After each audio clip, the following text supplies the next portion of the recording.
Assalamualaikum warahmatullahi wabarakatuh. Perkenalkan, nama saya Safrial Faisal Maulana, NIM 063 dari kelas 2022B. Pada kesempatan kali ini saya akan menjelaskan sedikit materi tentang teknologi serupa IoT. Pertama, IoT atau Internet of Things adalah konsep di mana berbagai perangkat fisik dan objek sehari-hari dihubungkan ke internet satu sama lain, memungkinkan mereka untuk mengumpulkan, mengirim, dan bertukar data. Secara sederhana ini adalah jaringan perangkat yang pintar dan dapat berkomunikasi tanpa interferensi manusia. Perangkat ini dilengkapi dengan sensor, perangkat lunak, dan teknologi lain yang memungkinkan mereka untuk terhubung dan berinteraksi.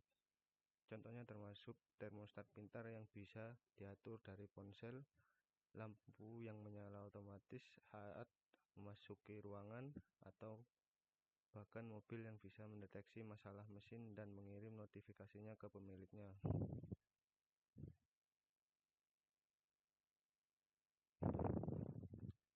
Yang pertama ada WNS atau Wireless Sensor Network.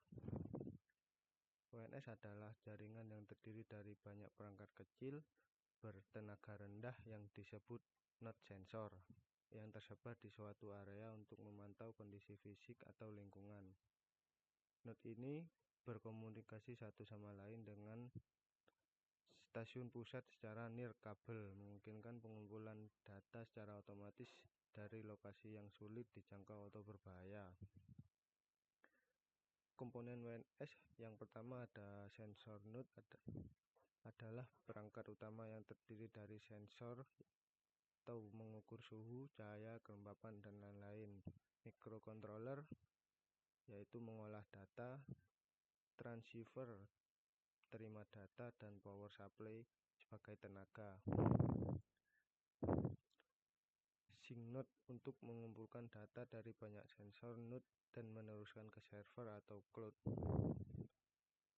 Komunikasi nirkabel adalah media untuk menghubungkan node, bisa menggunakan Zigbee, Wi-Fi, atau LoRa, atau Bluetooth tergantung kebutuhan jarak dan daya. Yang keempat ada power supply sebagai sumber energi node, biasanya baterai atau panel surya. Penting karena node sering ditempatkan di lokasi sulit dijangkau.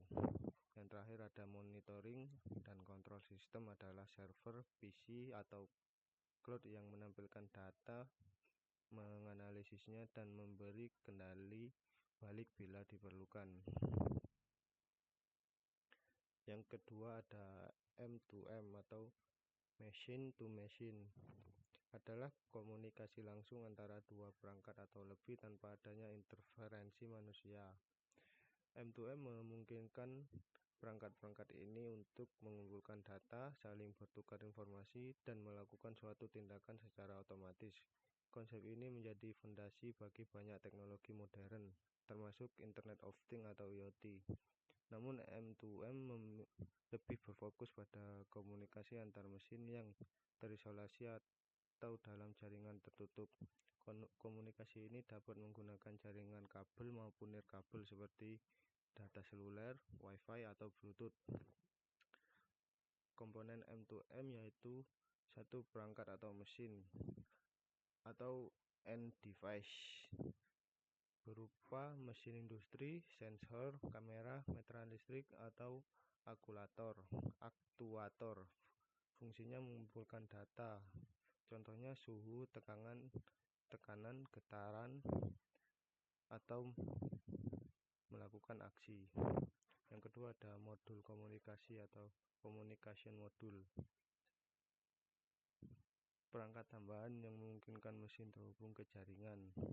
Yang ketiga ada jaringan atau network, media penghubung antar perangkat, bisa berupa jaringan seluler, internet publik, jaringan satelit, atau private network. Menentukan kecepatan, keamanan, dan jangkauan komunikasi. Yang keempat ada middleware atau M2M, platform lapisan perangkat lunak yang mengatur protokol, konversi data, keamanan, dan integrasi antar mesin. Contohnya protokol MQTT, CUAP, fungsinya agar data dikirim mesin bisa dimengerti oleh aplikasi. Yang keempat ada aplikasi atau backend, sistem akhir atau server atau cloud atau PC yang menerima data dari middleware digunakan untuk analisis, visualisasi, monitoring, dan pengendalian mesin. Yang terakhir ada manajemen dan keamanan mendukung autentikasi, enkripsi, dan manajemen perangkat agar berkomunikasi antar mesin aman dan terkontrol. Berikutnya ada GPS atau Cyber Physical System. GPS adalah sistem rekayasa yang menghubungkan elemen komputasi dunia cyber dengan proses fisik atau dunia fisik untuk mengontrol dan memantau suatu mekanisme. Interaksi antar kedua dunia ini sangat erat dan dinamis, di mana data dari dunia fisik diproses oleh algoritma dan sistem komputasi untuk kemudian menghasilkan tindakan atau respon yang memengaruhi kembali dunia fisik secara real time. Komponen GPS yaitu pertama ada physical komponen, adalah bagian fisik seperti mesin, sensor, aktuator, atau perangkat nyata yang berinteraksi langsung dengan lingkungan. Kedua ada cyber komponen, adalah sistem komputasi yang memproses data dari sensor, membuat keputusan, dan mengontrol aktuator. Communication atau networking yaitu jaringan yang menghubungkan komponen fisik dan cyber, bisa berupa jaringan internet, jaringan nirkabel, atau protokol khusus. Kontrol atau monitoring merupakan mekanisme untuk mengawasi sistem, melakukan feedback loop, dan memastikan operasi sesuai tujuan. Human interaction atau interface adalah antarmuka bagi pengguna untuk memantau, mengendalikan, atau berinteraksi dengan sistem seperti dashboard, aplikasi, HMI. Terakhir ada edge computing, adalah sebuah metode komputasi yang memproses data di dekat sumbernya, yaitu di tepi-tepi jaringan, alih-alih di pusat data atau cloud yang terpusat. Dengan cara ini, data tidak perlu menempuh perjalanan jauh ke server pusat untuk dianalisis, sehingga latensi atau waktu tunda dapat berkurang drastis. Konsep utama edge computing adalah mendistribusikan pemrosesan data. Sistem ini bekerja dengan menetapkan unit pemrosesan kecil yang disebut perangkat tepi atau edge device di lokasi fisik yang dekat dengan sumber data. Komponennya adalah perangkat edge, yaitu sensor, kamera, mesin, atau perangkat IoT yang menghasilkan data dari lingkungan. Yang kedua ada node, perangkat komputasi dekat dengan sumber data, misalnya router pintar atau mini server, berfungsi untuk menyaring, mengolah, dan meneruskan data penting. Yang ketiga ada server lokal dengan daya lebih besar untuk menganalisis real time AI dan menyimpan sementara. Jaringan menghubungkan edge device ke edge node cloud, bisa memakai 5G, Wi-Fi, Ethernet, Zigbee, LoRa, dan lain-lain. Yang keempat ada cloud atau central data, untuk menyimpan besar integrasi dan analisis mendalam yang tidak bisa dilakukan di edge. Security dan manajemen, lapisan keamanan atau enkripsi, autentikasi, serta manajemen perangkat dan data agar sistem aman terkontrol.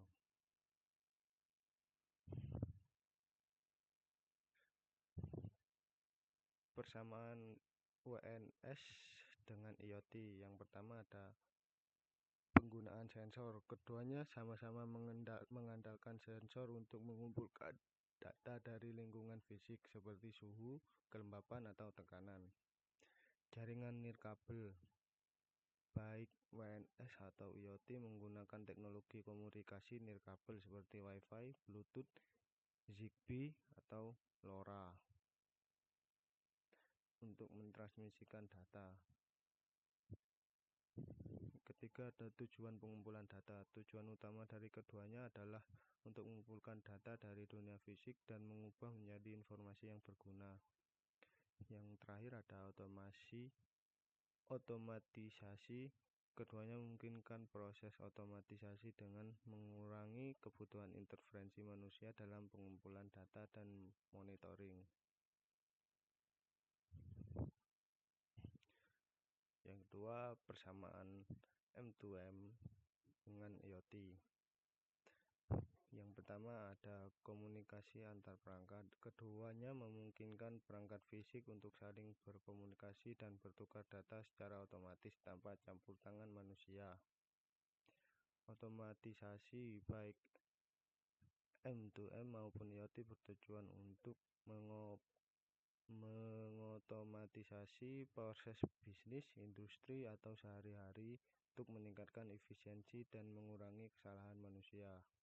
Yang terakhir ada penggunaan teknologi. Keduanya mengandalkan teknologi nirkabel seperti seluler, Wi-Fi, dan Bluetooth, dan sensor untuk mengumpulkan dan mentransmisikan data. Persamaan GPS dengan IoT. Integrasi dunia cyber dan fisik, baik GPS maupun IoT, menjembatani kesenjangan antara dunia digital, komputasi, jaringan, dan perangkat lunak dengan dunia fisik seperti objek, mesin, dan lingkungan. Kedua, penggunaan sensor. Keduanya mengandalkan sensor atau mengumpulkan data dari lingkungan fisik seperti suhu, tekanan, atau gerakan. Konektivitas. Keduanya menggunakan jaringan komunikasi untuk memungkinkan perangkat dan sistem saling bertukar informasi. Otomatisasi. Keduanya memungkinkan tingkat otomatisasi yang lebih tinggi dengan mengurangi kebutuhan intervensi manusia. Yang terakhir ada persamaan edge computing dengan IoT. Yang pertama ada keterkaitan erat, yaitu baik IoT maupun edge computing melibatkan perangkat yang terletak di luar pusat data tradisional. Keduanya bekerja di tepi jaringan dengan dekat dengan sumber data. Kedua, pengumpulan data. Keduanya mengandalkan perangkat fisik seperti sensor, kamera, dan perangkat pintar untuk mengumpulkan data dari lingkungan atau pengguna. Yang terakhir ada meningkatkan efisiensi. Tujuan utama dari keduanya adalah untuk meningkatkan efisiensi operasional dan memberikan wawasan yang lebih cepat dari data yang dikumpulkan.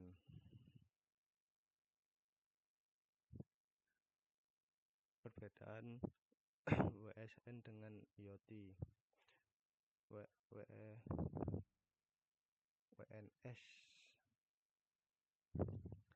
WNS berfokus pada pengumpulan data spesifik dari suatu area. Tujuannya adalah untuk memantau kondisi fisik secara real time.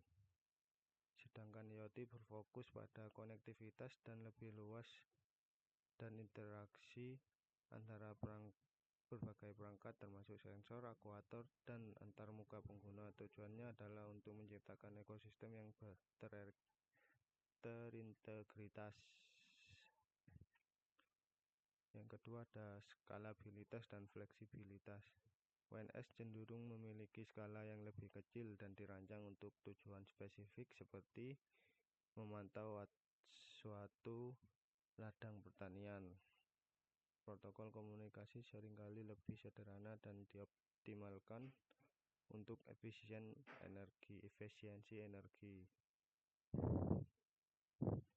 sedangkan IoT bersifat sangat skalabel dan fleksibel, dapat menghubungkan jutaan perangkat dari berbagai jenis di seluruh dunia menggunakan beragam protokol komunikasi misalnya Wi-Fi dan jaringan 5G. Interferensi manusia. Data seringkali hanya untuk monitoring dan memerlukan analisis manual.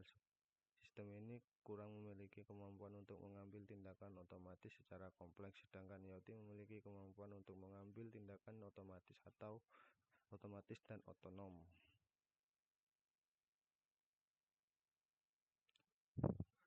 Yang kedua, perbedaan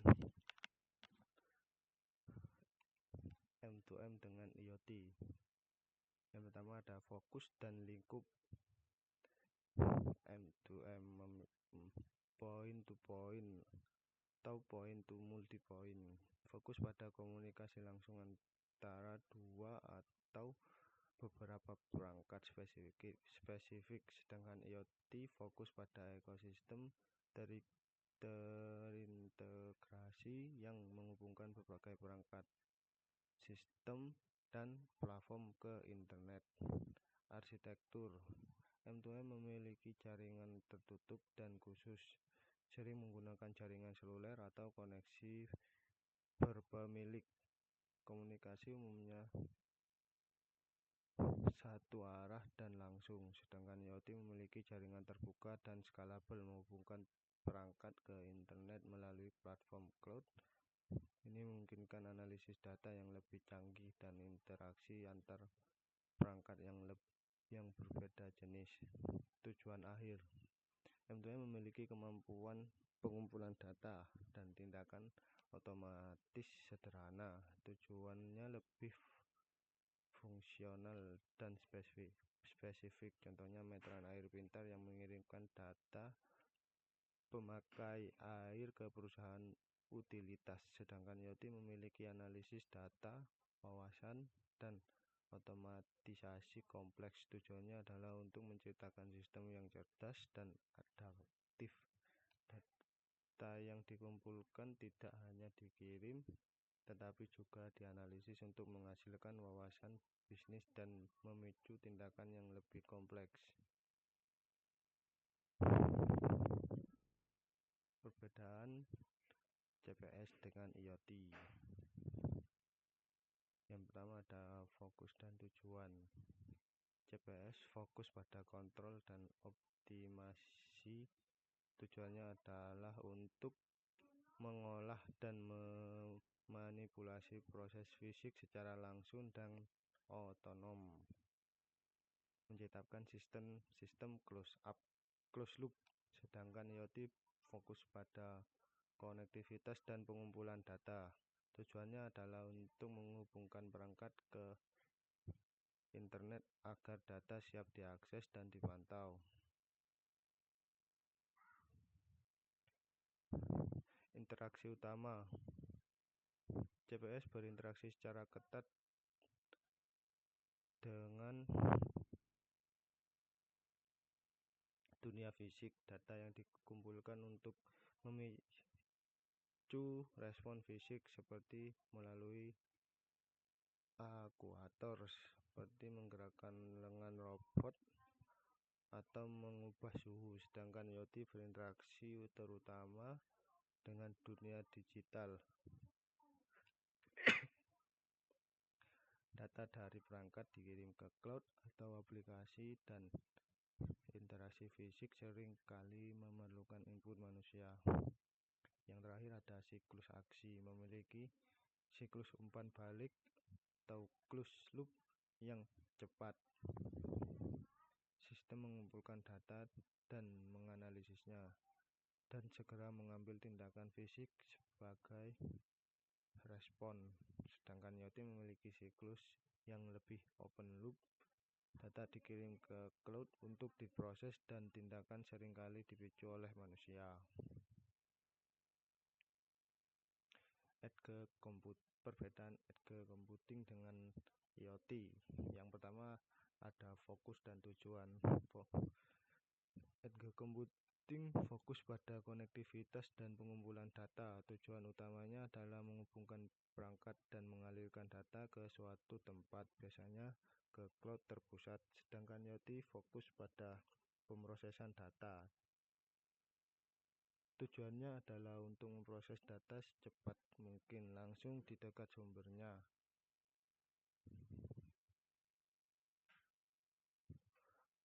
Untuk mengurangi latensi. Yang kedua ada peran dalam ekosistem. Edge computing menyediakan infrastruktur untuk memproses data yang dihasilkan oleh perangkat. Sedangkan IoT menyediakan perangkat yang menghasilkan data, misalnya sensor suhu dan CCTV. Yang ketiga ada lokasi komputasi. Edge komputasi dilakukan secara lokal atau di perangkat itu sendiri atau server terdekat sebelum data dikirim ke cloud. Sedangkan IoT, data seringkali dikirim ke cloud terpusat untuk diproses, yang biasanya menyebabkan penundaan atau latensi. Ketergantungan internet. Edge computing dapat beroperasi secara mandiri atau offline. Sistem tetap berfungsi dan dapat mengambil keputusan meskipun koneksi ke cloud terputus. Sangat bergantung pada sedangkan IoT sangat bergantung pada konektivitas internet untuk mengirim semua data. Jika koneksi terputus, sistem bisa berhenti.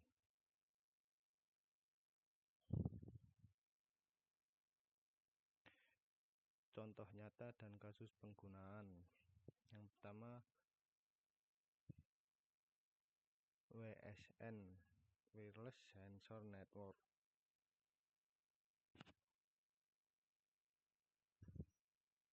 Contoh nyata adalah jaringan sensor suhu dan kelembapan di hutan untuk memantau kebakaran hutan. Kasus penggunaannya, ratusan sensor ditempatkan di area hutan, data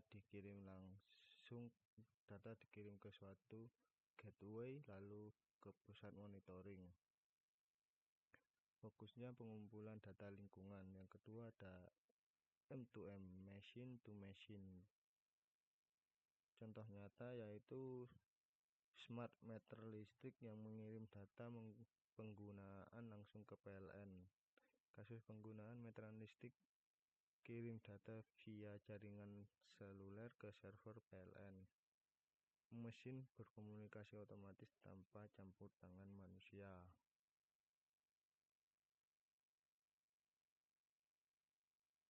Yang ketiga ada CPS atau Cyber Physical System. Contoh nyatanya mobil otonom self-driving car. Kasus penggunaan sensor atau kamera radar lidar. Data diproses oleh komputer mobil membuat keputusan berbelok, ngerem, ngebut. Ada feedback loop seperti fisik, komputasi, dan aksi. Yang keempat ada edge computing. Contoh nyatanya adalah CCTV pintar di mall yang bisa mendeteksi kerumunan langsung di kamera. Kasus penggunaannya yaitu kamera mendeteksi banyak orang yang dimana data diproses langsung di edge device atau mini server lokal. Hanya hasil analisis penting dikirim ke cloud. Keuntungannya yaitu real time, hemat bandwidth, dan aman. Terima kasih. Sekian presentasi dari saya. Kurang lebihnya mohon maaf. Assalamualaikum warahmatullahi wabarakatuh.